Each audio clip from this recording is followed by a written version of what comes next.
13 বছর বয়সের একটা মাসুম বাচ্চা কি করে আত্মহত্যা করবে, কি কারণে আত্মহত্যা করবে, এর জবাব এই সমাজ দিতে পারবে না। এই সমাজ আজকের কলঙ্কিত হয়ে যাচ্ছে। কথায় কথায় মানুষ হত্যা করছে, কথায় কথায় মানুষকে মার্ডার করছে। পত্রিকায় দেখা যাচ্ছে ডেইলি অন্তত 20টা 30টা হত্যা হয়। ছেলে মাকে হত্যা করে, মা ছেলেকে হত্যা করে, শিশুকে হত্যা করে। আবার দেখা গেছে স্ত্রী স্বামীকে হত্যা করে, স্বামী স্ত্রীকে হত্যা করে। এবং এই যে একটা কালচার শুরু হয়ে গেছে, এই কালচার যদি আমাদের সরকার বাহাদুর জরুরি ভিত্তিতে নিবৃত্ত না করতে পারে, তাহলে এই দেশের আইন শৃঙ্খলা পরিস্থিতি আরও অবনতি ঘটবে। জরুরি ভিত্তিতে আইন শৃঙ্খলা পরিস্থিতি কঠিন হইতে কঠিনতর হওয়া উচিত এবং এদের দৃষ্টান্তমূলক শাস্তি হওয়া উচিত।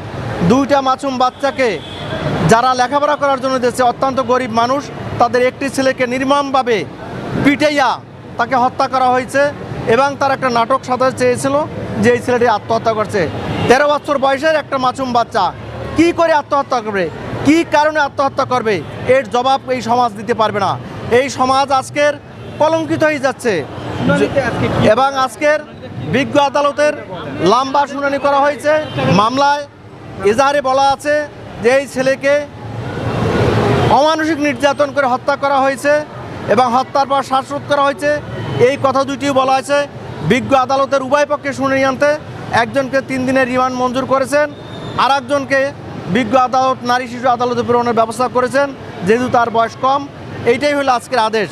তবে আমরা সমাজ এবং রাষ্ট্রের কাছে অনুরোধ করব এই ধরনের অপরাধের সমস্ত শাস্তি দেওয়া। দেশে দেশে সবার সাথে দ্য নিউজ।